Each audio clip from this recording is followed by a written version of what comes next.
Olá, pessoal, tudo bem? Sejam bem-vindos aqui à nossa unidade 2. É uma unidade mais curtinha um pouco, onde a gente vai falar um pouquinho sobre os contratos, né?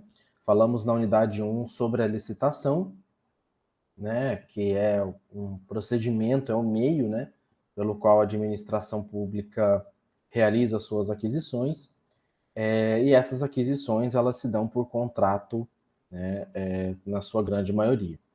Bom, o objetivo dessa aula é falar um pouquinho sobre os prazos de duração dos contratos, identificar os elementos que são necessários para formalizá-los, relacionar eles com base na legislação e quais são as possibilidades de alteração, diferenciar os conceitos de execução, inexecução e rescisão de contratos, bem como aplicar as responsabilidades e penas.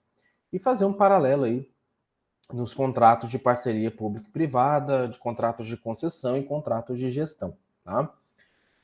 Bom, nós temos uma diferença que eu queria trazer inicialmente quanto aos contratos privados e os contratos administrativos. Né? Um contrato privado, ele pode derivar ou pode ocasionar um ajuste, pode ser uma convenção, um pacto, uma transação que é firmado entre duas ou mais pessoas para uma finalidade qualquer, né? Pode ser para aquisição, para resguardar algum bem, algum direito, para modificar algo ou para extinguir alguns direitos. Tá? Já o contrato administrativo, ele é uma avença tratada entre a administração e terceiros, na qual, por força de lei, que é exercido, né? A lei faz com que se exerça as cláusulas pactuadas ou do tipo de objeto, a permanência delas, do vínculo e das condições pré-estabelecidas. Assujeitam-se a cambiáveis, a trocas de imposições de interesse público, ressalvados os interesses patrimoniais do contratante privado.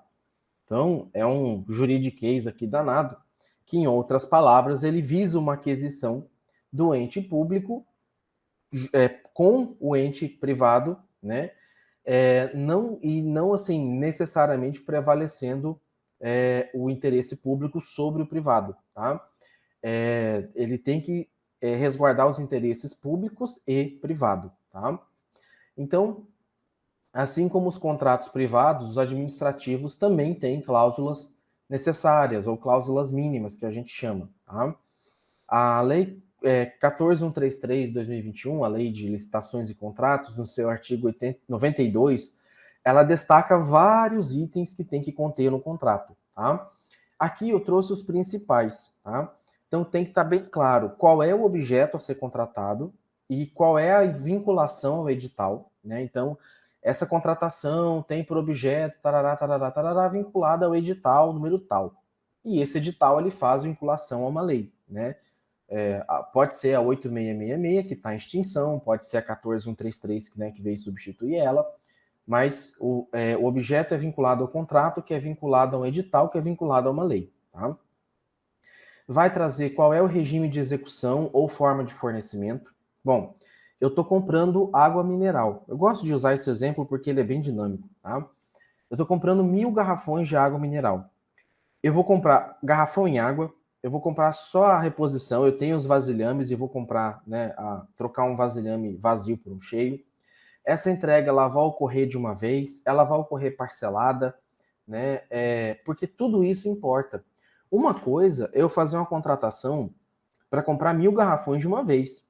A empresa vai mobilizar funcionário, caminhão, né, vasilhame para me atender. Outra coisa é 1.000 serem fornecidos ao longo de um ano. Né? Então, isso muda, isso tem diferença.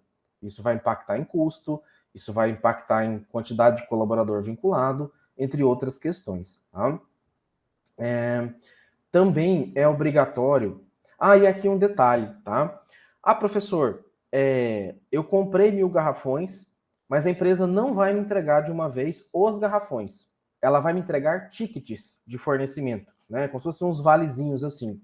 Eu posso pagar ela antecipado, pagar os 1.000 garrafões de uma vez? Pode, tá? Desde que ela entregue os tickets e, né, assim, é um contrato de risco, né? Você é bom firmar isso, deixar isso bem claro, né? isso garante o quê? Que numa eventual flutuação de preço, né, você não vai interferir nas cláusulas contratuais, não vai interferir em valor, tá? Eu comprei 1.000, paguei 1.000, né? Ela me forneceu 1.000 tickets de garrafão de água. Não importa se o garrafão subir ou baixar de valor, aquele valor está pago, ela me deve 1.000 garrafões, tá? Se eu contrato 1.000 garrafões para pegar ao longo de um ano e essa entrega é parcial, ou seja, a cada semana, a cada mês, a empresa vai tirar uma fatura do quantos garrafões eu consumi, né? Eu vou pagar o valor que foi pactuado. Se o garrafão subir, vamos supor que ficou em R$10 o garrafão, ele subiu para 11, a empresa não pode simplesmente cobrar R$11 de mim. Ela precisa pedir um termo aditivo para repactuar esse valor. O garrafão baixou, foi para R$9. Eu, como administração pública, tenho que provocar a empresa e fazer com que ela faça um aditivo para reduzir o valor. Muita pegadinha de concurso, muita gente acha que aditivo é só para aumentar valor. Aditivo é para reequilíbrio econômico-financeiro, repactuação. Ou seja, pode aumentar ou pode diminuir, tá? Não é só aumentar como muita gente pensa. Vai estabelecer também os preços e as condições de pagamento, né? Ora, eu comprei 1.000 garrafões. O pagamento é diário no ato da entrega, é semanal, é mensal, é anual, é único com fornecimento de ticket, tá? Então, não é ilegal você pagar e fazer aquisição por ticket de água, gás de cozinha, alguns produtos. Porém, é um risco que a administração pública corre porque a empresa pode fechar e daí você vai ficar com um monte de papelzinho na mão, tá? Quando você pega por ticket, eu sempre recomendo pegar de empresa que já está há bastante tempo no mercado. Eu recomendo pedir um balanço patrimonial dela para ver como está a situação econômica financeira dela, tá? Geralmente os contadores, qualquer contador consegue analisar isso e ver se ela está com saúde financeira boa ou não, tá? Vai estabelecer os prazos de execução, né? Então vai começar hoje, vai começar amanhã, vai entregar hoje, vai entregar amanhã, vai ser entrega única, vai ser picada, né?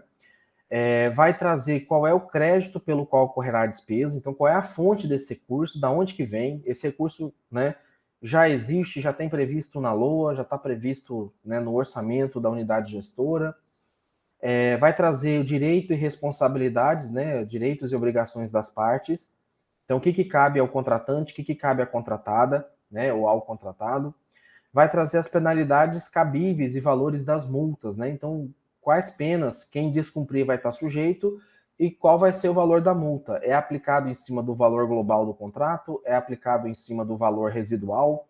A empresa era para entregar 1.000 garrafões, ela entregou 300 e parou de cumprir. Não está entregando mais, né? Eu vou rescindir o contrato com ela e vou aplicar uma multa em cima disso. O contrato tem que dizer se é em cima do valor global ou em cima só dos 700 que falta, que é o correto, que seria o justo, né? Porque se ela cumpriu 300, ainda que não tenha cumprido todo o contrato, mas parcialmente ela cumpriu, tá? Precisa trazer também os casos de rescisão e extinção, né? Então, quando um contrato ele é rescindido e quando ele é extinto, e aí tem uma diferençazinha de rescisão e extinção, tá?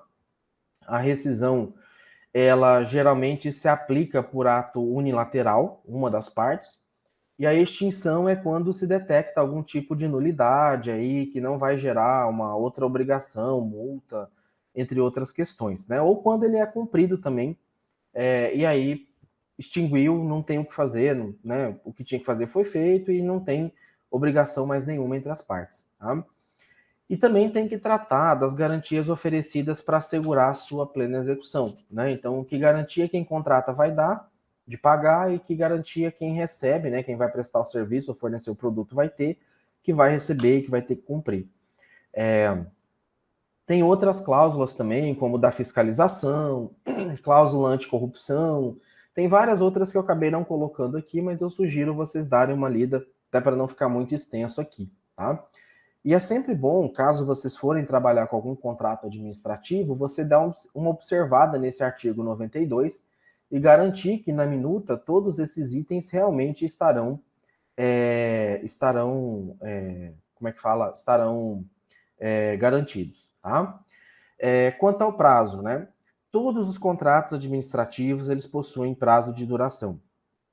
Então, nenhum contrato é ad eterno, tá? Todo contrato ele precisa ter um prazo de início e fim, tá?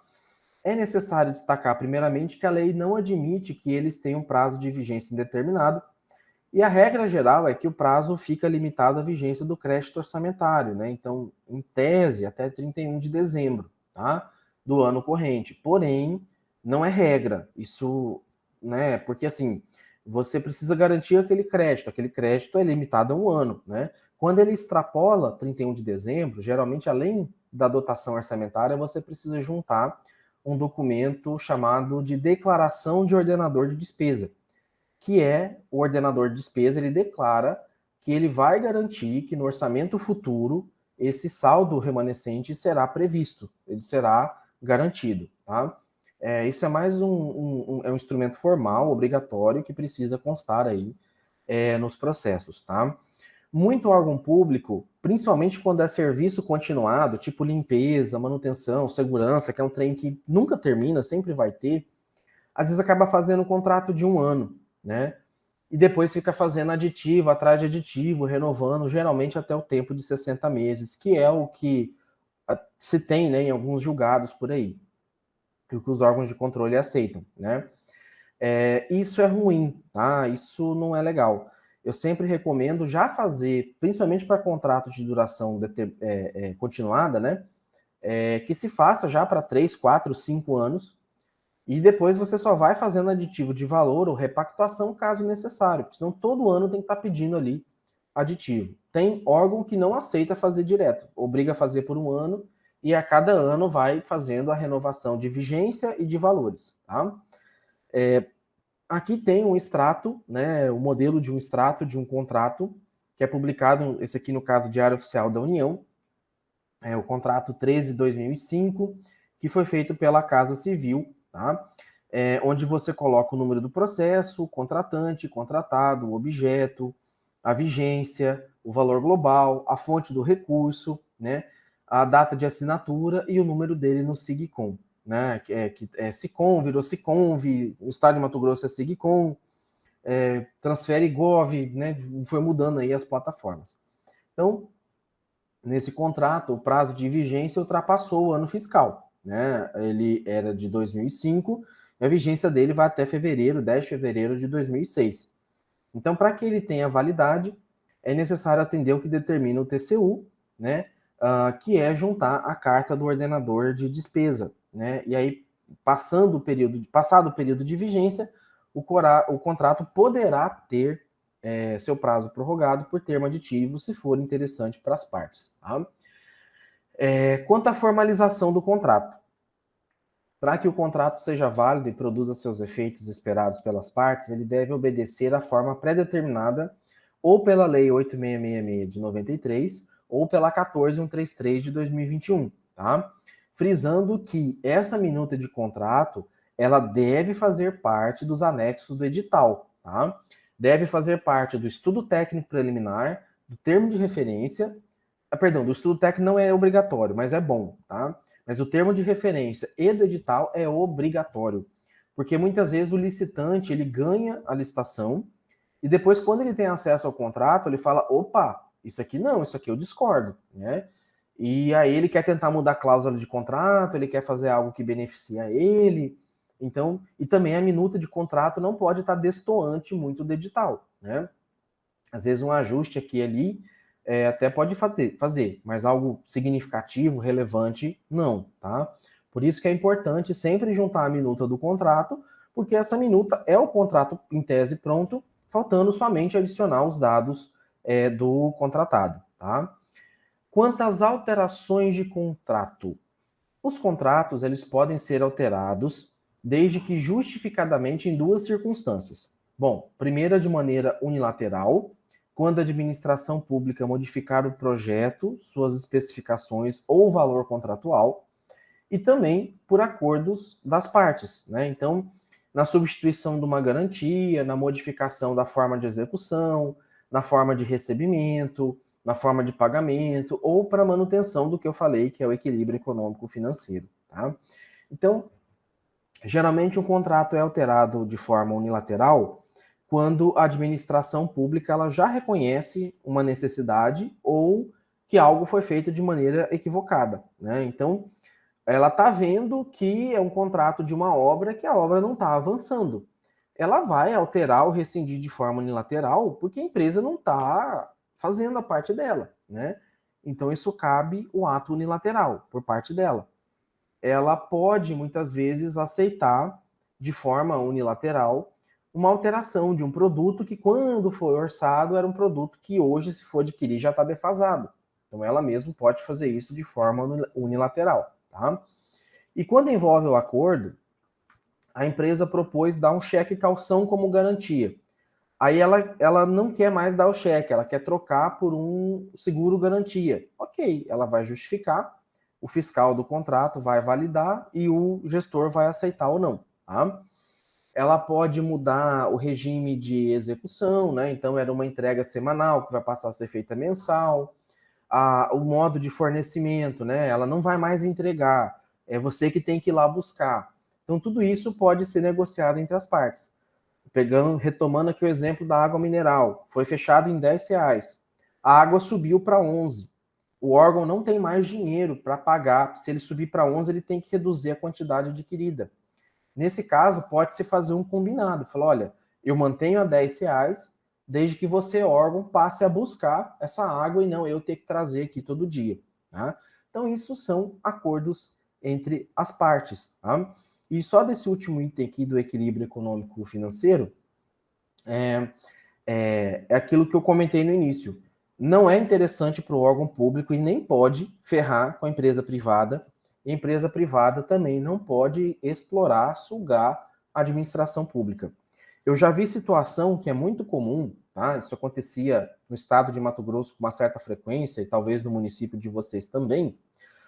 Quando é para administração pública, eu vou vender mais caro porque eu demoro a receber. Não pode, isso é crime, tá? Isso é ilegal. Acontece com muita frequência, tá? Mas é totalmente ilegal. Ela tem que praticar o mesmo preço de mercado, ou até mais em conta, tá? E isso acontecia com certa frequência, tá? No estado de Mato Grosso, às vezes levava meses para fazer um pagamento, e aí aquele juro, aquele capital de giro que era necessário a empresa empregar, ela compensava isso cobrando um pouco mais caro ali dentro do contrato, tá? E para ela pedir repactuação, que é para manter o equilíbrio econômico-financeiro, ela precisa comprovar. O salário mínimo subiu 6,97% agora em 2024, o combustível subiu, o combustível era R$ 5,70, foi para R$ 6. O aluguel aqui, eu tinha um contrato de aluguel que era R$2.000 por mês, foi para 3.000. Então, ela precisa sim demonstrar, não é só falar porque subiu, porque aumentou, que isso não é justificativo, tá? Geralmente, os contratos, eles já trazem índice pré-estabelecido, se é o IPCA, se é o IGPM, né? Mas, às vezes, esses índices, eles são uma média que não considera ali o desvio padrão, né? Então, não é porque teve a inflação de 0,5% que tudo subiu 0,5% de maneira linear. Teve coisa que baixou, teve coisa que subiu, né? Então, ela comprovando isso, fica de uma maneira mais legal e mais justa para que realmente se chegue num acordo de um novo valor, tá? Quanto à execução, inexecução e rescisão contratual. Eu vou separar essa aula em duas partes para não ficar tão cansativo, que a gente já está beirando 20 minutos aqui, tá? Então, eu vou encerrar aqui e continuo esse assunto na parte 2 aqui dessa aula. Joia? Um abraço, tchau, tchau.